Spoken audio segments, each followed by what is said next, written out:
know that when you have a purpose and a calling on your life, there's nothing that nobody, and nothing can happen. I am Angela C. Wright. Over the top, the gotcha. He said your numbers has shrunk. He said, I don't know how, why. You're not gonna get you're gonna have to have mounds of security for me because you're not gonna get me. If I wasn't depressed and going through what I was going through, I probably would have never started.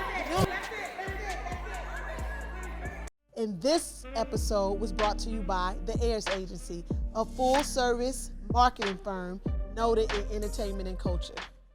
Hey y'all, welcome to another dope episode of Break Phree Podcast with your girl Free. And today I have someone special with me, as always, because y'all know I feel like all my guests are special. Say hello to Ziggy. Hey y'all. No. We need a little bit more energy. Say hello to Ziggy. Hey y'all. Yeah, that's better. We need that energy. We need them to feel it through the screen, through the audio. How you doing today? I'm doing good. How are you? I'm doing great. Thank you. Good. Thanks so much for coming through for me. You. Being willing to share your testimony. I know it's not always easy. So, let's just jump right into it. Okay. You've only been home 7 months. 7 months. It'll be 7 months on the 18th. And what has that transition been like for you? It's been very, it's been a transition. Like, you actually think you're going to come home and think that you're going to be happy because you're home now. Yeah. So your mind just adds happiness to freedom. But in reality, you're going to a new set of problems, which you are willing to accept those problems, because you're free. Right. Yeah. But that just comes with it. So it's just, going from a different transformation, going from that, and then now you're out here, you're free, nobody's telling you what you got to do. You are your own person. You can wake up, you can go whenever you want to, you can do whatever you want. So now it's up to you. So now it's up to you because now you don't have nobody telling you like, oh, you need to get up, oh, you need to go here, you need to go to work, you need to pay your bills. Like, it's really up to you to be able to be on your own and make those right decisions. So it's definitely a transformation, though. I was just thinking the other day how, God, why did I think when I came home I was just going, woo, everything was just going to be, no, it didn't work like that. What has been the hardest thing for you since you came home? I think the hardest thing, I guess, adulting, really being a responsible adult and making responsible decisions.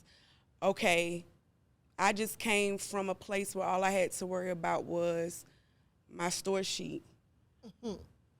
Getting commissary, getting my store sheet. That's about your most responsible. Oh, Tuesday, make sure I get my stove. I'm making sure your money's straight on JPay. That's really it, though. Your bills paid for, the water going. Yeah. You ain't really too much worried about. You sleeping all day. You playing spades, Yeah.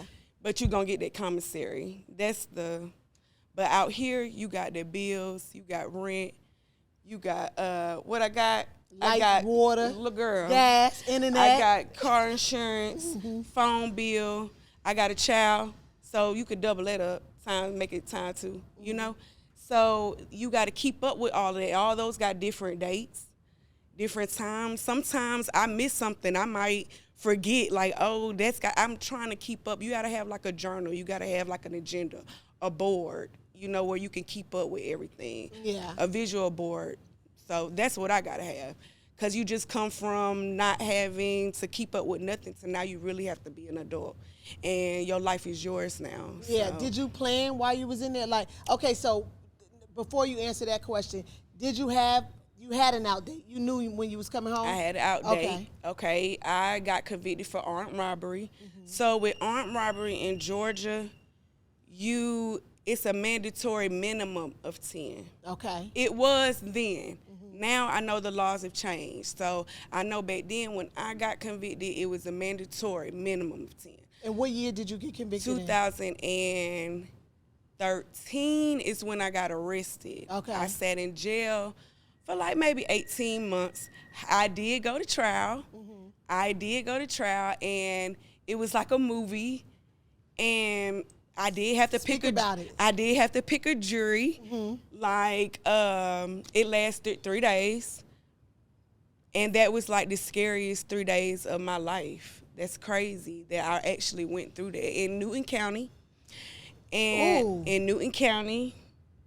And my son's father is my co-defendant. And we have been arrested 3 times together. Okay?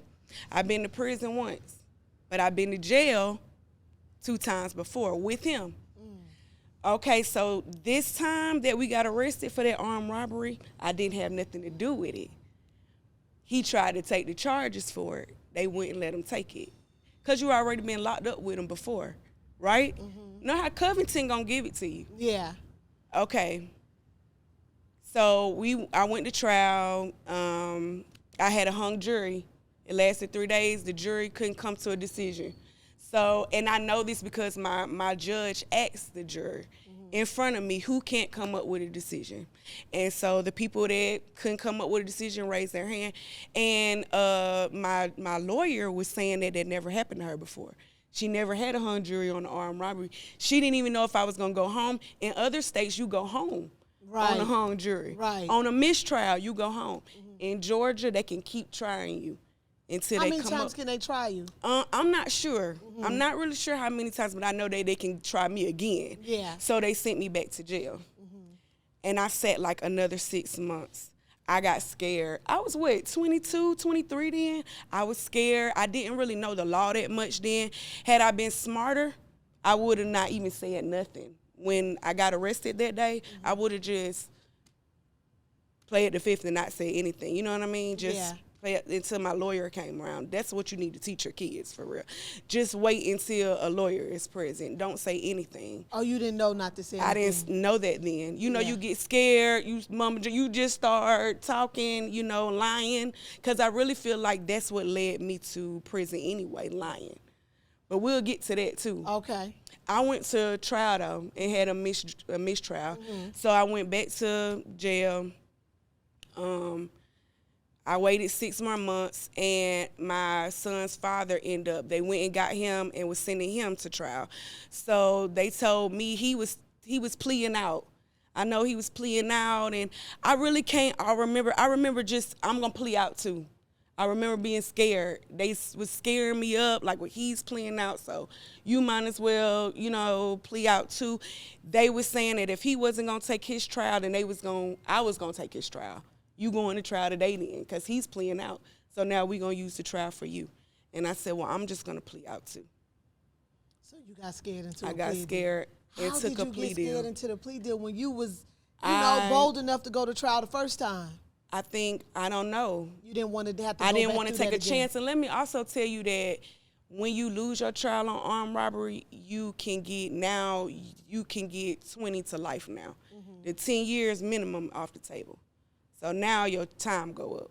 However, you can go and fight it though, because you took it to trial. Yeah. Now that I took a plea, you can never go back on that. You can't go back on it. Yeah. So that's another thing I learned throughout this journey. Not going back to trial? I kind of do regret not going back to trial. I kind of do feel like I should have thugged it out. I should have sat still. I should have trusted the process. We get scared in the process. No, I went to trial. And then you know what I'm saying? You want to take matters into your own hands. I do feel like I should have waited it out. And I probably would have I probably would have been home sooner. So what was the armed robbery for? Like a store or a person? Okay, the armed robbery was a person. Me and my son's father was arguing one day. And, and I ended up dropping him off somewhere. He robbed somebody, but I went and got him from the destination.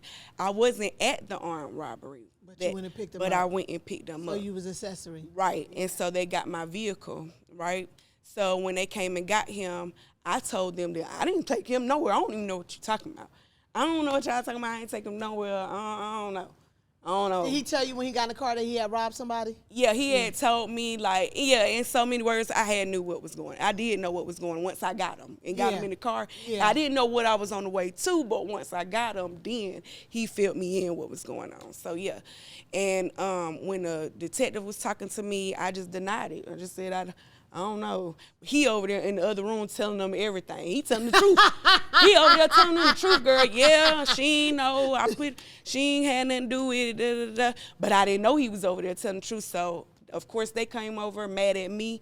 You over here lying. Da, da, da, da. So you must got something to do with it. Yeah. See, he probably would let me off.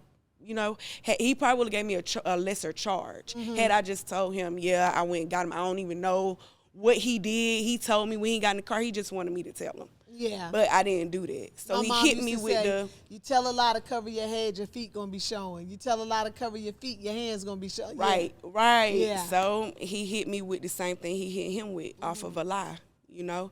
So that's how I feel What lesson like. did you learn from that? What lesson did you take from the lying? First lesson, you need not say nothing. Yeah, yeah. Just don't even say anything. No, the lesson, like, what lesson did you take from lying? Right. The lesson I got from lying, though, like, I would have gotten a lesser. It wouldn't have been so brutal. Yeah. Had I went on and just said what it was.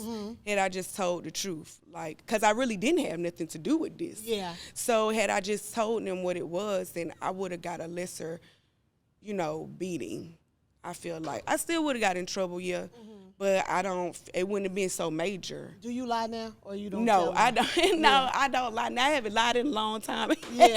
Actually, no, you like know. my one thing that I always tell people is, like, I don't even be wanting my homegirls to put me in no position To lie. tell a lie. You know what I Right. mean? Because my thing, my what I live by is I've done enough sinning in my life. I'm not adding lying Right. to it. I'm not adding lying. That's just, I got enough to account for when Right. I get to the gates, baby. I'm not adding that to it. Right. Now, to the police, when I got in trouble, of course I Right. lied. You get what I'm saying? Right. But like little things just to be, no, I'm not doing it. Ain't no need for it Yeah. now. Yeah. Right. We all grown. There's no need to be lying. Right.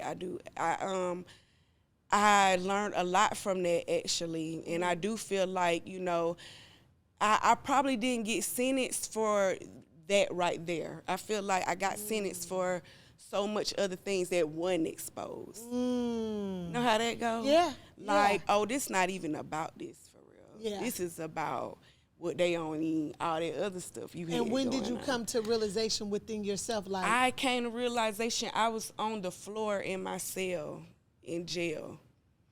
Probably the first week that I got locked up in the county. And like everybody was saying, you know, armed robbery, like, ooh, you know, and it hadn't stuck in. yeah, And I'm like, I'm finna get a bond. I always get a bond. You know, so Yeah, I'll be out, yeah. I'll be out. Nah.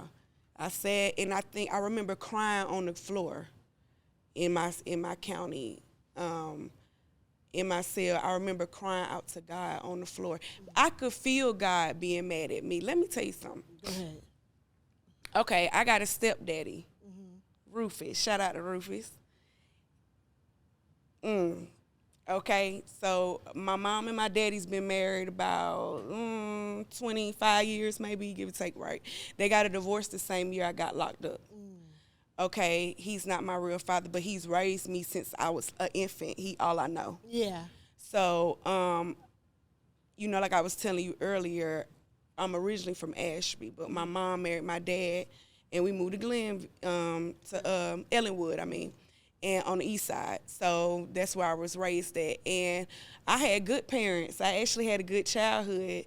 I didn't get molested. I didn't get raped. I don't really have no, like, traumatic stories from my childhood to really tell you my parents did the best they could. I really had good parents. Yeah. My mom worked at Grady. About my whole life, she was a medical billing and coding assistant. And my dad worked for Norfolk Southern, not on Spring Street, actually. And he did that for about 30 years. He's in the military. So sometimes he's on and sometimes he's off, you know. Right. So during my high school, that's back when we had Bush, I think. And that's when all the families was drafted. They were like out. I remember my dad had to like be in Florida for a while. He had to live in Florida, in Tampa and in Orlando on the base. Yeah. And so I would drive down there. I would go see him. And I think those are during the years, my teenage years. where I was dating. That's when I met this boy, you know, I'm liking him or whatever. And my dad wasn't really around during that time because he was based, you know, the military. Providing for the family. He was doing that during that time or whatever. They were still married and my mom, but we had a house in Rockdale. So we can't just up and just move, you know, so they did the long distance. Yeah, they did that or whatever. And during that time, that's when I was being hot, riding around. I found this little boy. I think I'm liking on him. Yeah, and I told him I wore him out. And then, listen, when you young, you don't even know who you really dealing with. I had to tell my son that. He 15. Boy, you don't even know that girl. Yeah. Y'all don't share no responsibility. Y'all don't have anything. You don't really know her for real. Right. Y'all both living with each other parents, driving on a dime on us. Yeah. So y'all don't have no stress to really know who you're really dealing with. You need to wait until y'all sharing some type of responsibility so you can really know this person's character. Right. So, but back then you don't know that. When you young, you thinking you in love with who you gonna marry. I'm don't want to listen you forever. to. Yeah. And I'm ride or die. I'm on the run part 2. I'm on the run part 2. Yeah. For real, straight up. And I'm gonna do whatever. And really during my trial, you know, that's when I learned about Bonnie and Clyde. I didn't really know about. I thought they were a drug dealing couple. I really didn't know what Bonnie and Clyde was. Yeah. But during my trial, they said me and my son's father, that's who they compared us to, and was saying that I was in love. Okay, I came from a good family. I told you that I didn't come from I'm middle class. My baby daddy though, he, you know, he's not from just the gutter, but you know, he did do what he had to do, right? Yeah. So because I was in love with him, I was just, I'm riding. I'm gonna do whatever. Ride whatever, because I love him. This one finna be with. Whatever he wanna do, that's what we do. I'm with whatever you with. And that is what it was. And that's the picture they was trying to paint for the people and for my family, because it was like I was living a double life. I was just one person at home. I'm an only child. You had good grades and everything in school? Not in high school. In high school, I tossed it to the wind. Yeah. I was just wanting to be fast. I was just, you know, I don't know, really. I don't really even know why I wasn't taking life serious. Yeah. Then I'm not sure. I think I was just spoiled. Just feeling entitled, just everything. You know, I didn't have it hard. My parents, you know, I didn't graduate high school. I did get a GED when I was 16. Okay. I did go to DeKalb Tech, though, and I did take up, like, some college. I got pregnant, and, I did do some schooling in prison, too, though. I did some college courses in there. And I actually got my associates. Oh, congratulations. And thank you. Yeah. And then I did computer technology. I did graphic design and media. I did some things. You could do some things, and I wasn't just sitting around. I had a couple details. Take me back to that day when you cried out to God in your cell. Like, what was you crying out for? Was you crying out for him to? Okay, let me see, because I'll jump around. Yeah. I knew that he was upset with me. I was telling you about my father because I felt like I put so much into my earthly father that I felt like he the reason. I got my car, got my daddy pay my bills. I ain't got too much worry about nothing, you know, whatever. Yeah. I'm riding past Springfield. I don't know where you know what Springfield is in Conyers. That's where our church is. And my apartment used to be right next to Springfield. Wouldn't go. Just in my own world, just thinking I can really just do whatever. Yeah. Weird. And my daddy.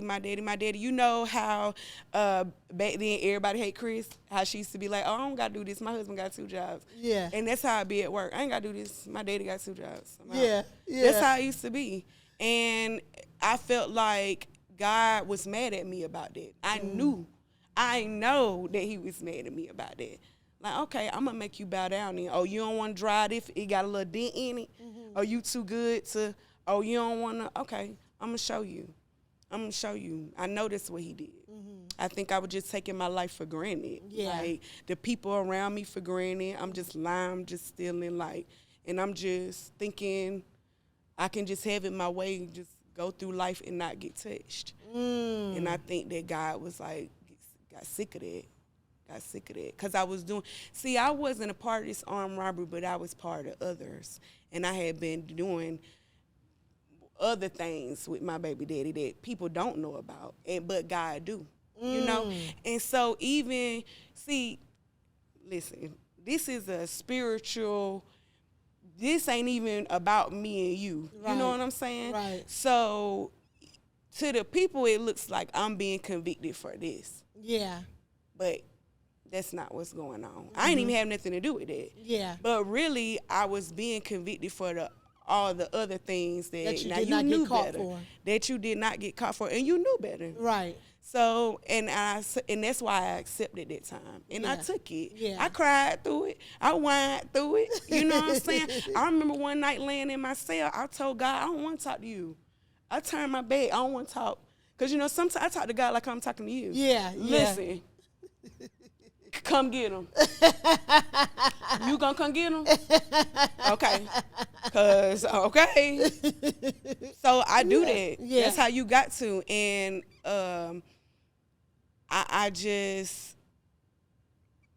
know that that's what was going on. That God was trying to teach me a lesson, trying to show me. And really, it could have been worse than that.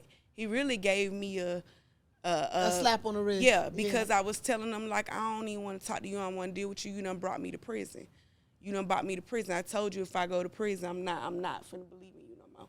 So you felt like God brought you to prison? Yeah, I was mad back then. Oh, so you think Ziggy brought herself to prison? Crazy. That's what I'm saying. Delusional.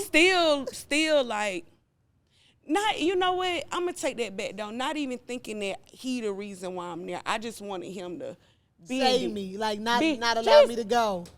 Let me do what I want to do. Not saying it's his fault I'm there. I know it's my fault I'm there. Yeah. I just wanted him to, like he always it under do. the rug. Yeah. Fix it. Yeah. My daddy used to always say, "You gonna get in some trouble I can't get you out of." He kept telling me that, and that's exactly what it didn't matter. They wouldn't give me a bond. Oh, well, at least he put it to you the sweet way. My mom put it to me this way. She's like, girl, you going to write a check that your ASS can't cash. Okay. You hear me? And she ain't never lied. I wrote that check, baby. But, hey, you have to stand on. You got to stand on it. Yeah. And I did that. And he told me that. And I told my parents when this happened to me that y'all raised me right. Like, don't think that this is your fault. I feel like when we get in problem like that, you know, when we get into trouble like that, your family, your parents think they failed themselves. Yeah. They failed you, and they didn't. Oh, I definitely told my parents that too. They didn't. I just got to a point where I thought I was grown and wanted to do what I was just infallible, like whatever. I'm doing whatever. I'm just doing. It's crazy. I'm just doing whatever. How hard was the adjustment for you to prison? You know what though? I don't. Getting adjusted to prison. It wasn't okay when I went to prison around 2015. It was prison ain't easy. I don't care what year it is, but it wasn't as bad as when it round about COVID maybe. Being locked down all the time. It's just you could tell the people is changing. You could tell. The kids that's coming in there, they younger and younger. They wilder. You could tell that tell it's a shift that's going on. And so when I first got there, it was like prison. We had boots. We still had structure. You was going to do your detail if you had a detail, and that's like cleaning up the dorm or the shower. Whatever your detail was, you was going to clean it or you got a DR. It was still prison when I went to prison. So we had guards, we had wardens, but around that COVID time, it started going down then. No more, really no security. No structure. No structure. Yeah, the prisoners running the prison. The prisoners definitely running the prison. Yeah. The inmates are definitely running. Say inmates, say prisoners. The prisoners, the prisoners are definitely running the prison, sure enough, yes. And it's a good thing and it's a bad thing, you know? So, because I feel like they're probably they're the most comfortable and dangerous situation they gonna be in. Mm-hmm. You know what I'm saying? Like they're pretty much just doing their time the way they want to do their time. Yeah. But it can be dangerous too. Yeah, it can be, and then especially if you're just sitting in there with idle time. Sitting in the idle mind is the devil's playground. Yeah, my God. Yeah, and this could be the worst thing that you really have to be a strong-minded person to sit. You got women in there that get up and go to work, though. Mm-hmm. Get up, put their makeup on, iron. We iron our uniforms with flat irons. We don't have irons. Oh, y'all ain't have irons instead? No, we ain't have irons. We got flat irons. So we have our little spray bottles that hairspray come in, but we put Windex in it, and we spray our clothes, fold it a certain way, and we flat iron our clothes, and that's how we iron our clothes. Why Windex? Why not just water? Well, some people do use water, but Windex is like starch. Oh, okay. So, we put lines in ours. And so girl, I know how they make all the designs in the shirt. I didn't do that. I wore no crease, flat, just iron. Yeah, I would. I got everything altered to my body. All my uniforms was altered. Get the mommies sewing. Yes, girl. Yeah, yeah, but I didn't have to. In federal prison, we had irons. No, we now we'll buy an iron to cook with. Right. You know what I mean? Right. But so did y'all cook with flat irons too? With flat irons, yeah, and we had pouches. The pouches, like if you get a food package, we had the pouches. So like you can bring some cabbage back from the kitchen or some onions or some whatever you want to bring back, or eggs, and we make omelets and we put it in the pouch, put the flat iron over it, it stand up and sit there and it cook. Wow. Did y'all hear that? Frying eggs with a flat iron, okay? I never knew. Make an omelet. Yeah, and then so that wasn't an adjustment for you? Because it was an adjustment for me having to cook in the microwave. I think I slowly just started. I don't even remember me having a hard time adjusting to, I would have hard moments in there. I don't really remember when you start knowing how to do time. I know what you mean, because when you first get there, like, you don't know how to do time. You you don't know the it's lay of kind the of like land or me nothing. being out here with y'all. Yeah. Like, I'm really a whole alien out here. You feel like you're an alien? Yes. I have moments where I break down and cry, like I don't fit in nowhere.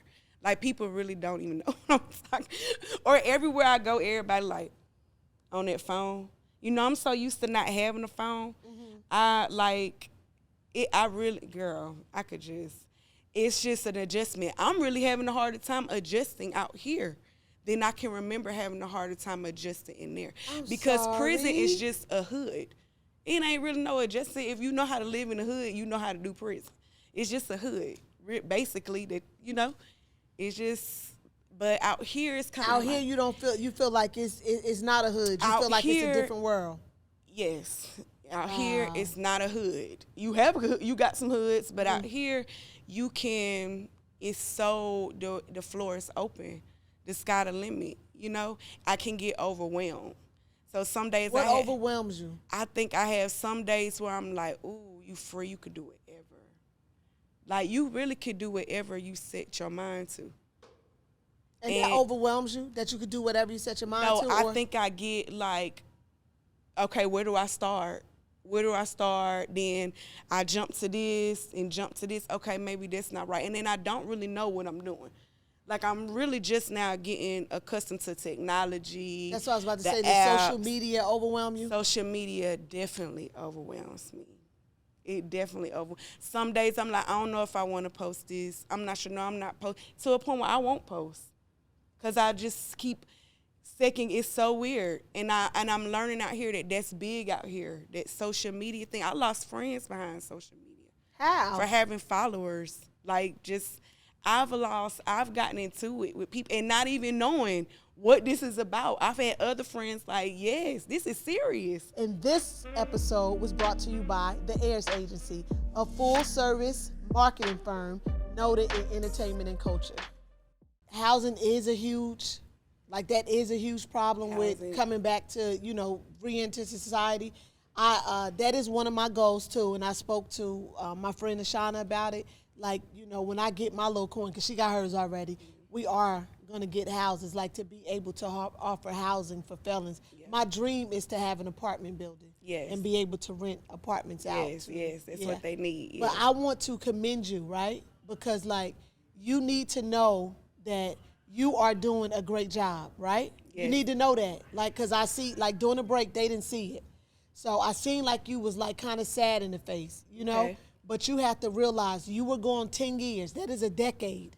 That's a full decade. You've only been home 7 months. Right. And in 7 months, you have done more than some people have done in 7 years. So don't be so hard on yourself. I understand. I've been there. And I still have my days sometime when I feel like, oh, I'm not doing enough. I'm not doing enough. Or when is this going to take off? But as long as you continue to keep God first, put your best foot forward, it's going to happen for you. Yes. It's going to happen. So I just wanted to encourage you on that. Thank you. I need that. Yeah. I need that. That's what, hey, it's the girl code. That's what we're here for. Yeah. So tell me, how did this Goddess Goo come about? How did Goddess Goo come about? It's Goddess Goo for that dude. Yes. Goddess Goo for that dude. Yeah. No, but okay, I have a plant-based hair product. That's my hair fertilizer. Yeah. It's all organic. It's has fenugreek seeds in it, rosemary, jojoba, olive oil, castor oil, you know, all the good things that the earth provided for us naturally. So I just whipped it up and put it in the bottle for you so that you can maintain that crown. Your crown is your crown, and your hair is your crown and glory. Right. You know, they tried to get me to cut my locks off in prison. I ain't even get the chance to tell you about that. They wanted me to cut my locks off, and I had to buck on them about that. Yeah, you know, you're not supposed to have locks. That's altering your appearance when you're in prison. And I had to tell them that that's my religion. You know, you have the right to change your religion at any time you want to when you locked up. So I did that, and I told them I was Rastafarian so that I could keep my locks. I gave them a verse out of the Bible. I told them about Simon, you know, how his hair It was his strength. His strength. And that's true, though. Yeah. This is true, though. Yeah. And I did have to fight. They threatened to lock me down. I mean, they had all the girls cutting their hair off in there. That's so sad. But you wouldn't. I wouldn't know. Yeah. Ain't. Yeah. Not. And I stood on that. Yeah. I'm standing on that. Yeah. And so I maintain my hair. I use natural aloe vera. You know, we grow aloe vera in there. And that's where this basically came from. Yeah. It inspired me, you know, basically in prison. I grew my hair out. I fell in love with my natural self. I got my lashes on now. You know, I'm doing the pretty girl thing. But, you know, normally I have my natural state, and I fell in love with that, getting locked up. And so that's how I maintain it with my natural products. So that's the herb-infused one. So this is proven to work. Oh, this is this proven. You stand by it. I'm standing on it. Yeah. I'm standing on it. I'm Yeah. taking it to the bank. Yeah. Yeah. Yeah, that's it. That's the goal. And where can they find the Goddess Goo at? You can, you know, I have an Instagram Okay. at Give 'em- Zig Goddess. spell it. ZIGGGAWDESS. Zig Goddess. Zig Goddess. And Zig I noticed Goddess. too, you got a lot of followers. I have a lot of followers. What I have was a that lot like of for support. you? That was crazy. I did a reel. I shared a reel. I just made a little reel one night, girl. And I shared it. And when I woke up, I thought I was on somebody else's page. It was, I'm like, who page is this? Because that I'm when you on? went to bed that night, how many followers did you have? Probably 3. Who knows? Yeah. I don't know. Maybe 100. Who knows? And but I wasn't stressing that. And I'm also thinking when you share things on Instagram, I'm thinking only your people see it. Like the people whoever following you. No, everybody Can see see it. it If real. it's public, Yeah. everybody can see it, right? Yeah. And so I didn't know that. I woke up in the middle of the night to pee. And girl, it was going, and I started crying.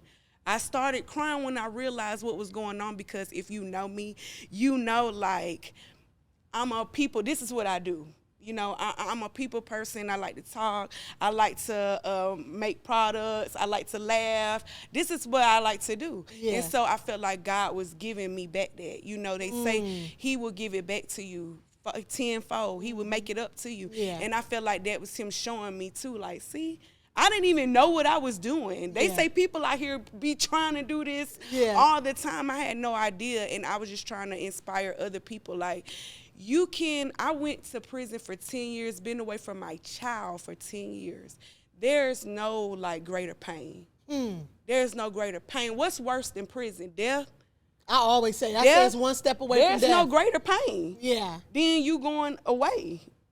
So, you know, I took that time. Like, I took that time. And, you know, if I can get through it, and grow from it and learn from it, and I always say that I was a caterpillar. And now I'm a butterfly. Yeah. You know, when a caterpillar is transforming into a butterfly, you know, when the butterfly is coming out of the cocoon, you cannot help it. No, you can't touch it. It has to struggle. You'll make them die. You will make the butterfly die, and a lot of people don't know that. It has to go through that. Yeah. You got to go through that struggle so that you can get out and be able to fly. And, baby, that's how I feel. I just...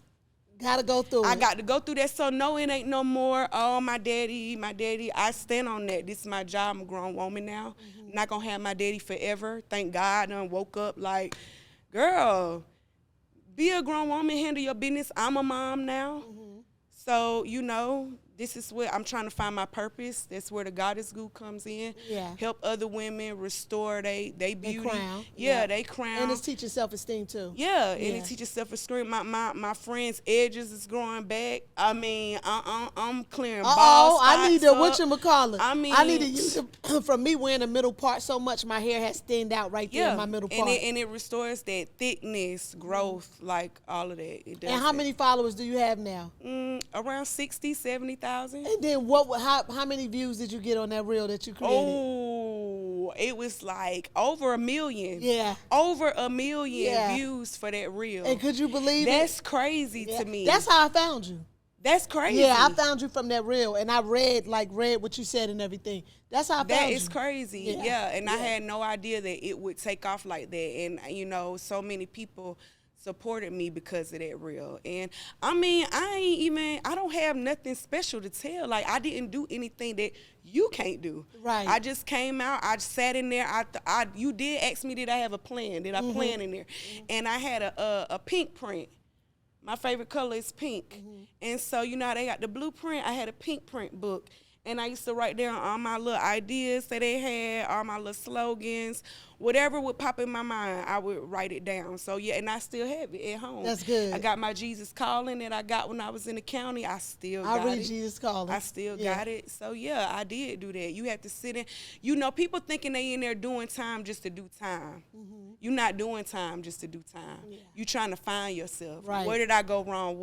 Let's do this right, especially if you get a chance to do it again. Right. Go on, go out here and do this thing again, run it back, and let's not make. That's where I stress out too. I don't want to waste no time. Don't want to keep making mistakes. Right. Don't want to keep having to repeat the lesson. No, we're not doing that. Yeah. No, let's go on to the next episode. Yeah. Right. I want to keep. No, I don't. Yeah. Yeah. So and I'm alone a lot. Unfortunately, that's what come with me. You know, I work. And then I come home, I work on my hobby, my Goddess Goo, try to get my business up and going, and I try to do, Content. Content. You have to do your content. I have to do my content. I know it's overwhelming at times, but if you don't do it, how people gonna know? You have to stay. Yeah, you have to keep putting it in their face, keep putting it out there, keep putting it in the atmosphere. Yeah. So yeah. So, and then too, you wanted to pay off that new Bronco you want. That Bronco, I'm getting that Bronco. I'm getting that Bronco. Yeah. So yeah, I am doing that, and I actually was riding down the street the other day, and this homeless girl was standing out there. You know, we have a lot of homeless people in Atlanta with the signs, and sometimes I need to see that when I'm getting off work, and I'm about to cry. I'm overwhelmed with who knows. Yeah. Girl, I cry. I will cry, okay? And I look over and see them out there in the cold or whatever, and they hungry or something, and I have to, like, give God the glory. Like, I think it be him reminding me, what, I just pulled you. You crying? Yeah. Come on. Do you not remember the last miracle? I pull up at my apartment in my car, And I have to look up there and be like, bro, like, you're blessed. For real. Like, yeah. We can forget sometimes. We forget sometimes. We'll forget what God has just brought us through. You forget that what you crying about right now is what you were just praying for. Ooh, that's a good one. You was just praying for that. Yeah. I've been praying for this. I'm actually living. Like I'm What on are my your prayers? Girl, I'm on your podcast. I'm on your podcast. I actually talk about this stuff. I manifest it. I talk about it, and then I be about it. That's what's up. Talk about it, then be about it. And if I can do it, surely anybody can. Surely anybody can do it. Yeah. So tell me, okay, this Break Phree podcast, I can't let you leave without asking you this question. Tell me something that you feel like you need to break free from. Ooh. I need to break from negative thinking. Ooh. I need to break free from negative thinking,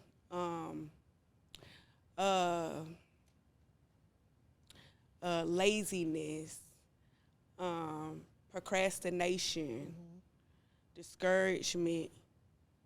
Procrastination, you know that's a dream killer, right? Procrastination, y'all. It's a dream killer. Procrastination. It's a dream killer. You put it off, I'm sleepy. Girl, you slept for 10 years, get up. Get up. No, for real, you got to hype yourself up. I had to tell myself in the mirror, stop playing with me. Yeah. Stop playing with me. That's what you tell yourself? Yeah. Like, everybody's like, oh, you been out 7 months, you doing good. And they don't know, girl, I could be so much, I ain't even got nothing to show. Like, I still feel like I ain't. You do have something to show. You have something to show.